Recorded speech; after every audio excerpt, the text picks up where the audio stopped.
Hey, it's Tom with Kindlemojo again, and today I've got Tom Berry with me.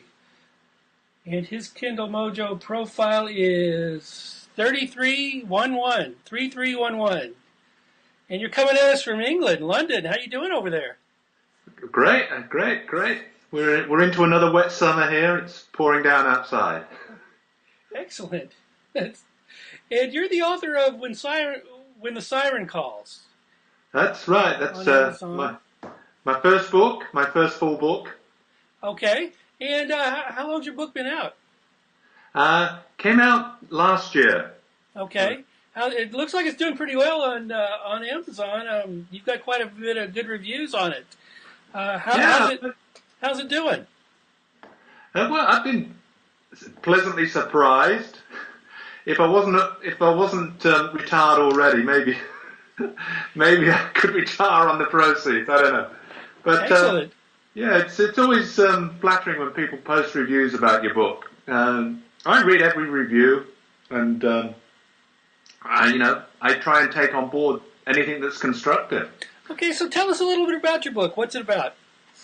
It's about a lonely and vulnerable woman who's in a stagnant marriage, wealthy woman, and she's looking for some excitement in her life.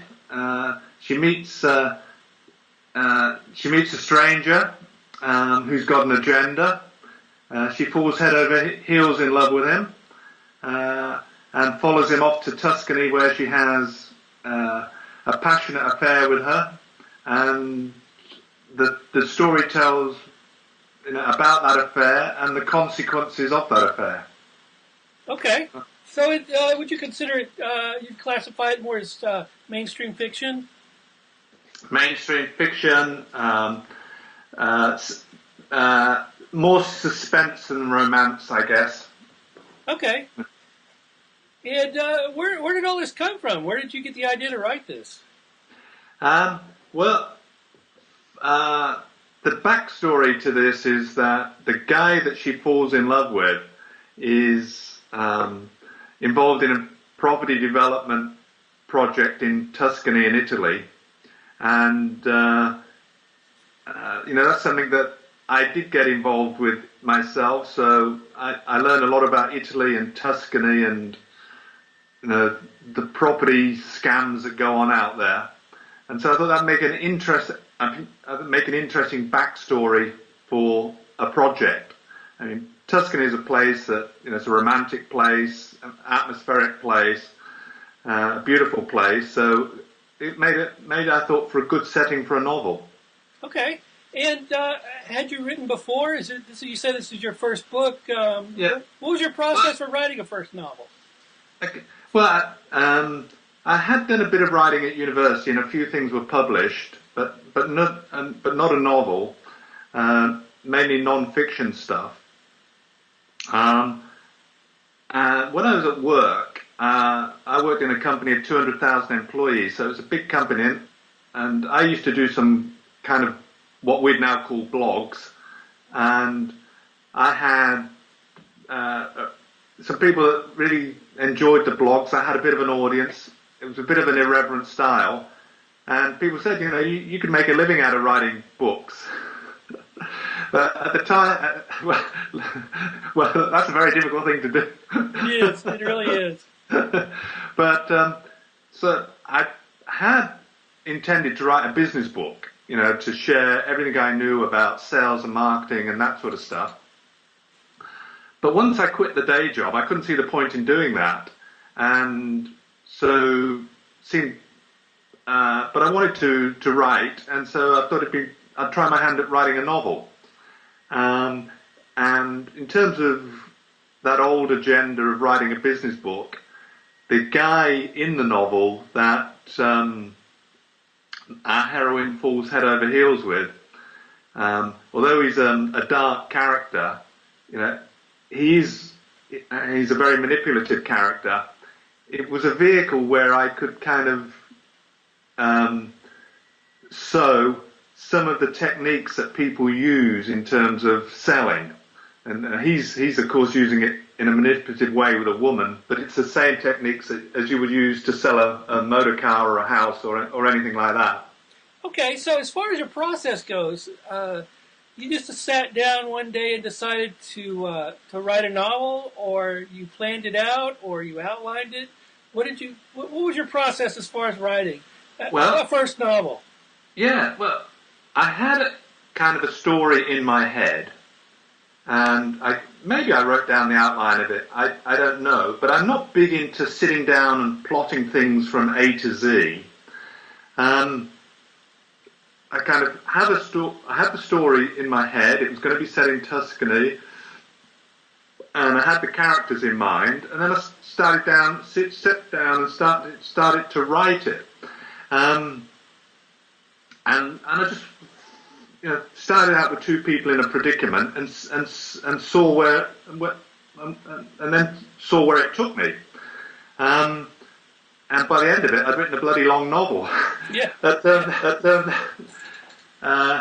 I'm not sure I'd recommend my process to anybody else, because what I had to do then, I got it reviewed professionally, and people came up with a number of structural problems, and somebody recommended, like, if you really want this to be commercial, you need to make the woman the main character, not the guy.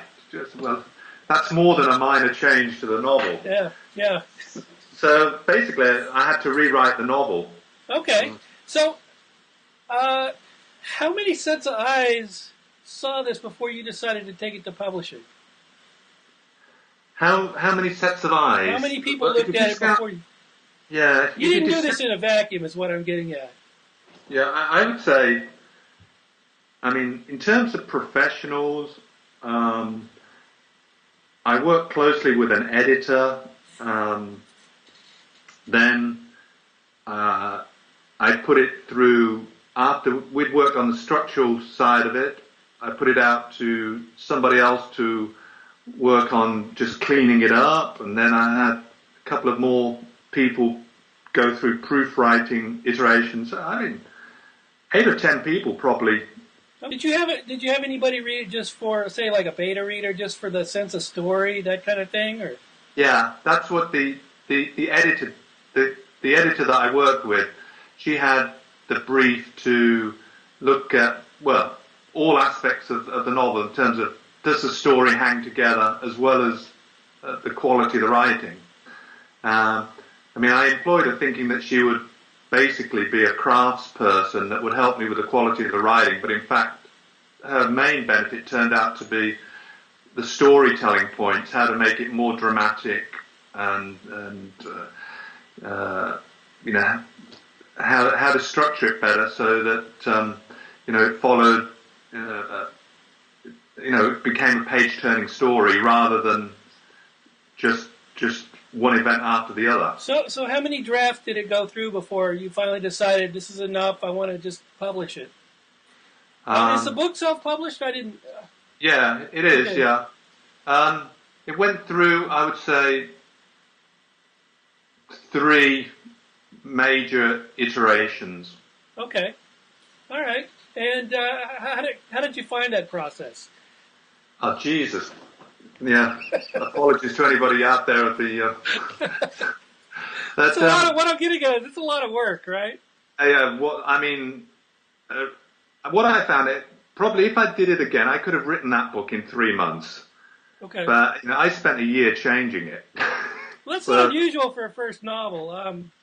My first book took me 4 years to write. Yeah. So, what were some of the major challenges you came across when you were... Right. Well, I was lucky in some respects that I had the time. So, I wasn't, my kids are grown up pretty much. So I could focus on it. So I didn't have the practical challenges, but I still, getting the discipline to sit down at your desk and, work every day producing a book, that was a bit of a challenge for me. I'm like a lot of other people, I drift off surfing the web and all that, and before I know it, an hour's gone by. Yeah. I get that. So you had a background in marketing. Let's talk a little bit about marketing. Yeah. You got it finished. You got it published on Amazon. Where do you go from there? What steps did you take to market the book? Um, I hired a publicist to help with that. So we had a book launch, and um, she helped getting some reviews and stuff. But most of it was done through social media. I put a lot of effort into raising my profile on Goodreads, and about 1,000 people on Goodreads have got the book now down to read, and over 300 have reviewed it on Goodreads. So there's 20 million people on Goodreads. So I think that was a pretty good return on investment on the time I put into raising my profile on Goodreads. I put out a blog occasionally, and I contacted the local media. So I did some interviews. I even did one in America on a radio show in California. So I shook every bush that I could reach, basically. The problem I found was I promised my readers that I'd write a trilogy, and I quickly found, Jesus, after the first book was written, I was spending 99% of my time shaking the bushes. Exactly. And not doing any writing. And I realized I was on these forums and helping people and getting information from people, and on Twitter, and I finally, I've got to stop all this. And so I cut myself off from all of the forums, and I stopped doing the Twitter and all that stuff. And I thought my best marketing now is to write another book. Exactly. And so are you working on a second book now, then? So the second book has just come out this month. So that's the first one, as you said, was When the Siren Calls. This one is When the Siren Cries. So that's just it's out. Oh yeah, I see it. It just came out. Yeah. You've only got 3 reviews on it so far. Wow, 3. Last time I looked, it was 2. You got some decent reviews here. How do you go about getting your reviews? I get asked that all the time. What are your secrets to getting a good review, an Amazon review? Whenever I send a book to anybody complimentary or anything like that, I request a review. I find family and friends, the people you would think it would be easiest to get the review from, is the most difficult. I mean, I'm one of 8 kids, and none of them have put up a damn review, Yeah. But I'm not sure any of them read the book. But I went on a thing called NetGalley, so I put the book on NetGalley, and over 1,000 people downloaded it on NetGalley, and they're supposed to write reviews, but only a small percentage, in my experience, actually do. But I think the reason, if I could say one thing that got me a lot of reviews was NetGalley.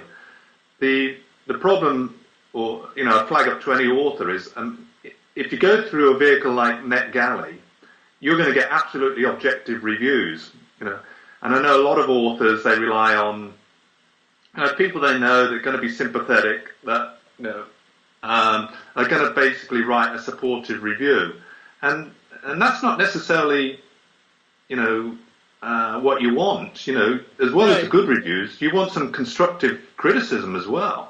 Exactly. And so, and certainly some of the toughest reviews I've had, I've taken on board the messages. Now I read every review and I look for a pattern, and if somebody's saying something consistently, or a consistent message coming across, then I take it on board and I incorporate it into what I'm doing. Absolutely, yeah. As a writer, so how much time a day do you spend writing?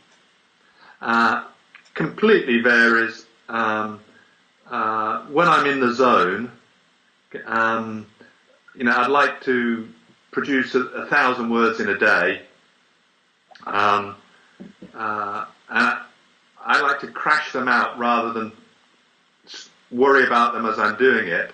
So I crash them out, and then I'll come back to fixing them. I think that's much more sensible than trying to do your editing and anguishing over what you're writing as you're writing. Get the story down, get the words on the page, and then come back to it. But when I'm in the zone, I like to do a couple of hours a day of actual creative writing. So have you started any work on your third book yet? I have. The third book, I got halfway through it, but I was reading the reviews that I was getting on Amazon, and people were much more interested in knowing what happened to the woman after the end of the first book. And my second book wasn't about what happened to the woman. So I thought, Jesus, people that are enjoying my books want to know what happens to the woman. So I parked the third book, and I started to write a new book that I hadn't intended to write. So the third book now, if I go back to it, that's pretty much half written. So. Oh yeah, it's amazing how if you change something in your story, your readers will start screaming at you. I've had that happen a couple of times. Okay, so let's talk editing. Okay, you got your first draft done. You get your second draft, or your however many drafts you're gonna finish before you consider it a finished piece of work. When you take it to the editor, talk a little bit about that process. With the do you have one editor? Do you have more than one? I like to use 3. So right. Well, let me tell you exactly how it's happened on my second book, which would be a better example, I think, than the first book, which was a real learning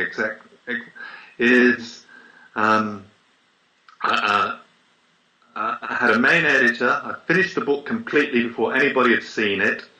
So I didn't send out a synopsis or anything like that. I finished the book, I sent it to my editor, and got her to make suggestions and criticisms about it, structural. Then I took that back, and I didn't send it back to her. I sent it to a second editor, not looking for structural input, just looking for stylistic input, basically. So those 2 editors had a look at it. Then I sent it out to a third person. When I was happy that it was kind of ready, it was as good as I could get it, based on the input of 2 people, I sent it out to a third person just to clean it up and check every I and cross every T. So 3 people is what I used, and I also used my wife, of course, but sure. I didn't have to pay her. Yeah. Let's talk about beta readers. Do you use beta readers? I have my wife, she reads it. I have my daughter, she reads it. So 2 people read it before, I let it go out, and they're both women, and my audience is mainly women. And there's quite a bit of sex in my books, so I want to make sure that it's tastefully done, and that, if I'm happy for my daughter to read it, then yeah. I mean, do you ever ask just a total stranger to read it? I do. I'm a member of a book club, and so they're not total strangers, but they're people that only meet once a month for the purpose of the book club. And I asked all the people at the book club to read it, and 2 volunteered. And so both of those read it and sent me an email back with their comments. So, they didn't mark it up or anything like that. They just read it and told me what they thought about it. And I asked them to particularly point out stuff they didn't like. And they were pretty consistent. One was a man, one was a woman. They were pretty consistent with the things that they didn't like in the book. So that was very useful. Okay. So how challenging is it for you to write a female main character being a man yourself? Yeah, well, I think it is a challenge, and I did think about whether I should use a pen name and stuff like that, because I know that a lot of women don't feel like a man can write from a woman's point of view. Um, uh, so pretty much all of the people I work with professionally, my editors, are women.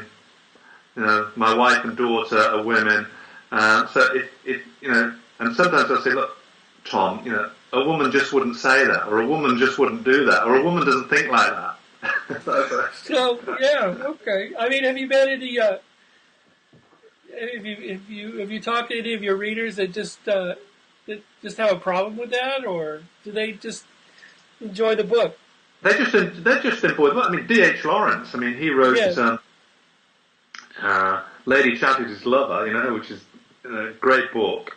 Sure. I mean, and I'm told there are a lot of writers out there that are male writers that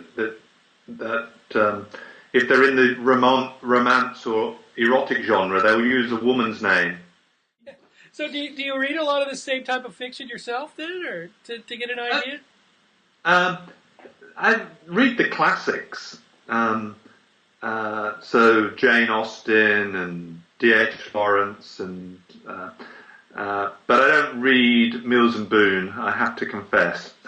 Okay, so what's next after the Siren series? Have you got any plans that far ahead, or? I have, yeah.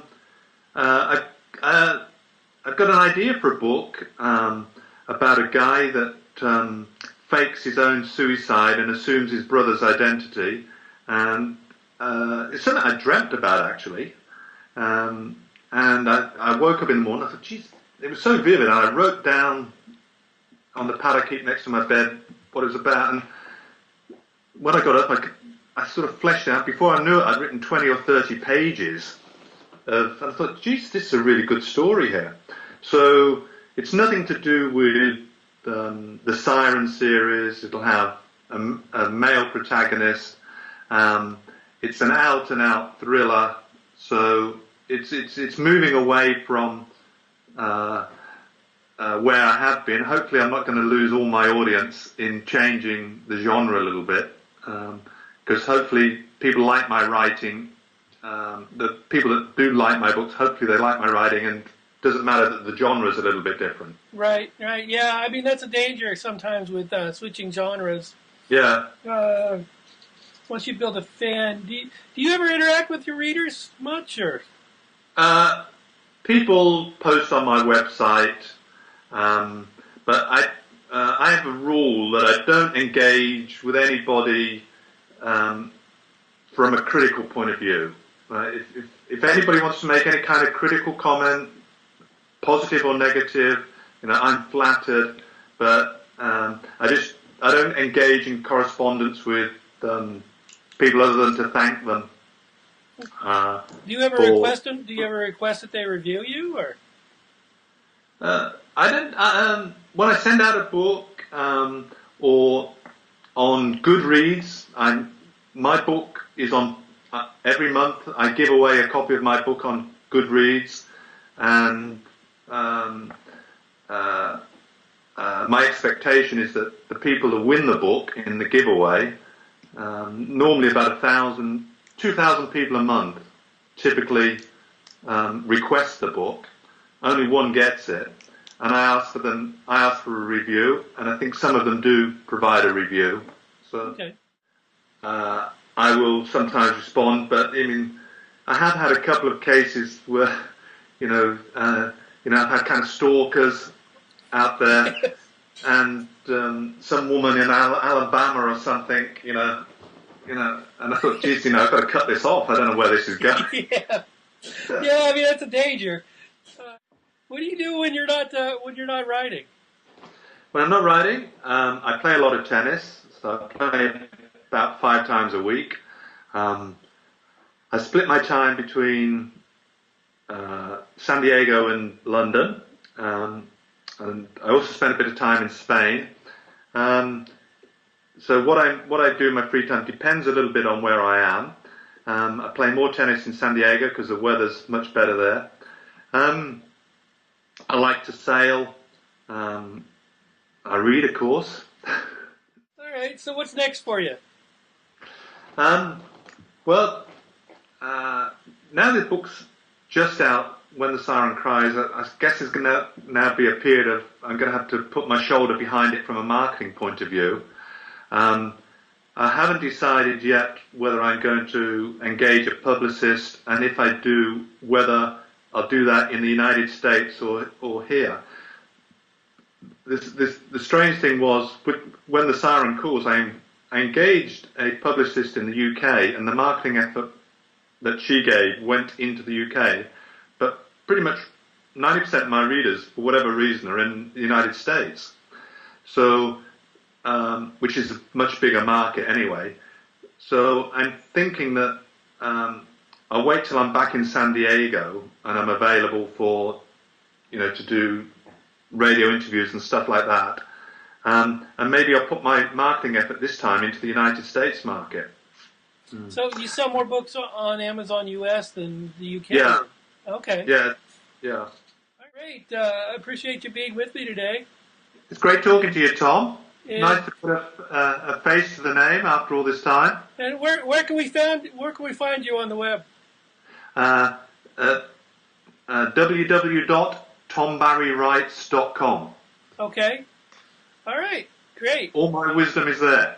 All right. Well, thanks again for being with us. Okay. I'm going to go ahead and stop the recording.